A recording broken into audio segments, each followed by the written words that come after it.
ஓம் அகத்தீஸ்வராய நமக. ஆதியும் நீயே அந்தமும் நீயே. நமது பஞ்சபூத மாந்திரீக சேனல் வழியாக நாம் பயணித்து கொண்டிருக்கின்றோம்.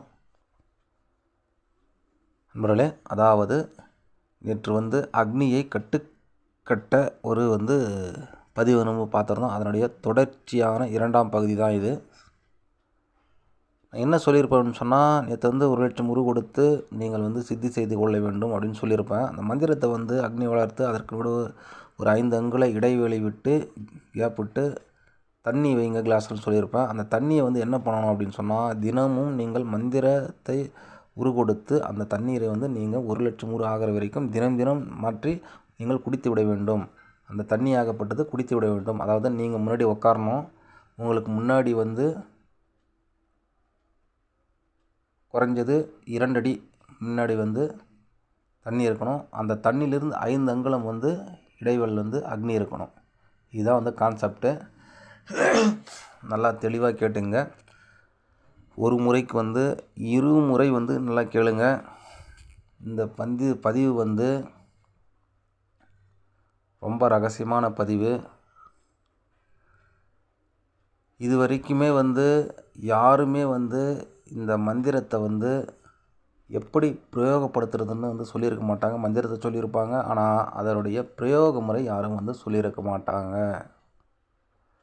நமது பயிற்சி பாடத்திட்டத்தில் வரக்கூடிய ஒரு சூட்சமான ஒரு பதிவு இது. அதாவது முதல் முறையாக யாருமே ஒரு மாபெரும் ரகசிய அதாவது அக்னியை கட்டக்கூடிய ஒரு பிரயோக முறையை யாருமே சொல்லியிருக்க மாட்டாங்க. வீடியோ முழுமையாக பாருங்கள், ஸ்கிப் பண்ணாமல் பாருங்கள். அப்போ தான் இதனுடைய முழு பயன் கிடைக்கும். ஸ்கிப் பண்ணி பார்த்தீங்கன்னா இதனுடைய பயன் உங்களுக்கு சரியாக தெரிய வராது. புரிஞ்சிங்களா? சரி, சித்தி செய்து கொண்ட பிறகு இதை நமக்கு எப்படி பிரயோகப்படுத்தணும்? அதாவது அக்னி மூலமாக வரக்கூடிய அனைத்து விதமான எப்பேற்பட்ட மாந்திரீக ஏவல் கர்மங்கள் இருந்தாலும், அக்னி வளர்த்து செய்யக்கூடிய அனைத்து விதமான மாந்திரீக ஏவல் கர்ம பிரயோகங்கள் இருந்தாலும் உங்களை தாக்காது. அதற்கு எப்படி நாம் பிரயோகப்படுத்தணும்? இந்த அக்னி பிரயோகக்கட்டை எப்படி பயன்படுத்தணும் அப்படின்னு சொன்னால், தினமும் நீங்கள் அமர்ந்து உங்களுக்கு முன்னாடி தண்ணி, அதற்கப்புறம் 5 அங்குல இடைவெளி விட்டு அக்னி, அதாவது அகல் விளக்கு அல்லது ஏதோ ஒரு விளக்கு, எண்ணெயில் எரியக்கூடிய ஏதாவது ஒரு விளக்கு அல்லது கற்பூரம் 56 உரு கொடுக்க வேண்டும். ஒரு சின்ன கிளாஸில் தண்ணி வச்சு, இல்லை உங்களுக்கு குடிக்க முடிஞ்சாலும் எவ்வளோ தண்ணி வச்சாலும் சரி, அது உங்களுடைய பொறுத்து, உங்கள் உடலை பொறுத்து தண்ணி வைத்து 56 உரு கொடுத்து அந்த நீரை நீங்கள் குடித்து விட்டு சென்றால், அக்னி மூலமாக செய்யக்கூடிய அனைத்து விதமான மாந்திரிக கர்மங்களும் உங்களை தாக்காது. இது யாருமே இந்த பிரயோக முறை சொல்லியிருக்க மாட்டாங்க. கண்டிப்பாக மந்திரத்தை சொன்னாலும் யாரும் பிரயோக முறை சொல்லி தர மாட்டாங்க, சொல்லவும் இல்லை. எந்த ஒரு புத்தகத்திலையும் இந்த பிரயோக முறை கிடையாது. எந்த ஒரு குருமார்களும் இதுவரைக்கும் சொன்னதில்லை. நாம் தான் முதல் முறையாக இதை நம்ம வெளியே சொல்கிறோம். எந்த ஒரு கலையாக இருந்தாலும் அது கடைசி காலகட்டத்தில் தான் யாராக இருந்தாலும் சொல்லிவிட்டு செல்வார்கள்.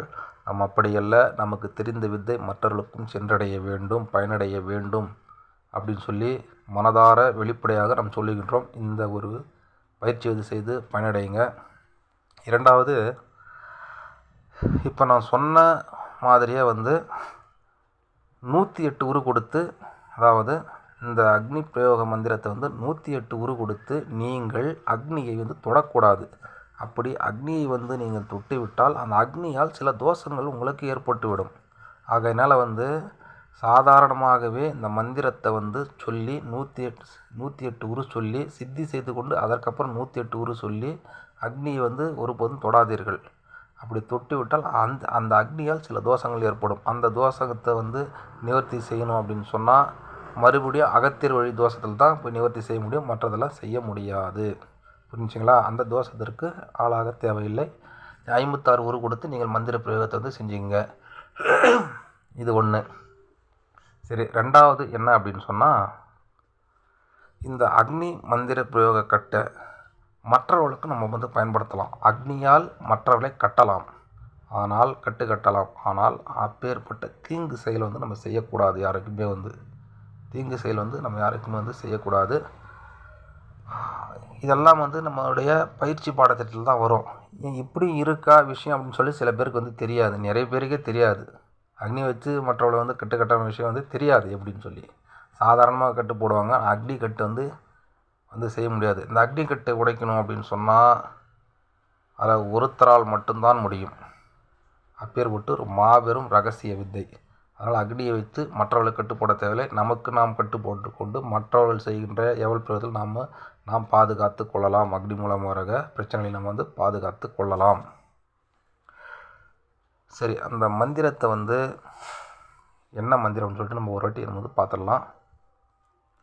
ஓம் நாங் இந்திரன் தங்கையே மந்திர குமாரி, இரும்பு நெருப்பு தொட்டான் ஒன்று கட்டு கட்டு,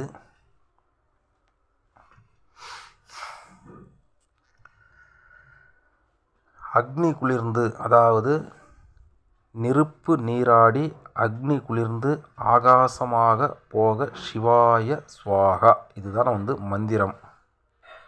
தெளிவாக நல்லா ஒரு வாட்டி 2 வாட்டி கேளுங்க. முழுமையாக வீடியோவை பாருங்கள். பார்த்துட்டு செஞ்சு பயனடைங்க. இந்த ஒரு விஷயத்தை வந்து எந்த இடத்துல நீங்கள் தேடினாலும் இந்த பிரயோக முறை உங்களுக்கு கிடைக்காது. மறுபடி ஏன் சொல்கிறேன் அப்படின்னு சொன்னால், சில ரகசியங்கள் அதை அப்படியே போய்விடக்கூடாது. இடையில வந்து சில ரகசியங்கள் நம்ம சொல்லுவோம். அதை வந்து எழுதியோ அல்லது வந்து நீங்கள் வந்து ஏதாவது ஒரு முறையில் சேவ் பண்ணி வச்சுங்க. ரொம்ப பயனளிக்கக்கூடிய முறைகள் இதெல்லாம் வந்து. இப்பேற்பட்ட முறைகளுக்கெல்லாம் நாங்கள் வந்து எந்தெந்த இடத்துல எப்படி தேடணும், தேடி கிடைக்காத பட்சத்தில் நாம் எப்படி அதை உருவாக்கணும் அப்படின்றது வந்து நமக்கு மட்டும்தான் தெரியும். சரி, சேனலை வந்து சப்ஸ்கிரைப் பண்ணுங்கள், லைக் பண்ணுங்கள், ஷேர் பண்ணுங்கள். அடுத்த பதிவு வந்து கட்டு அறுக்கக்கூடிய ஒரு மந்திரத்தை வந்து கொடுக்குறேன். மீண்டும் சந்திப்போம்.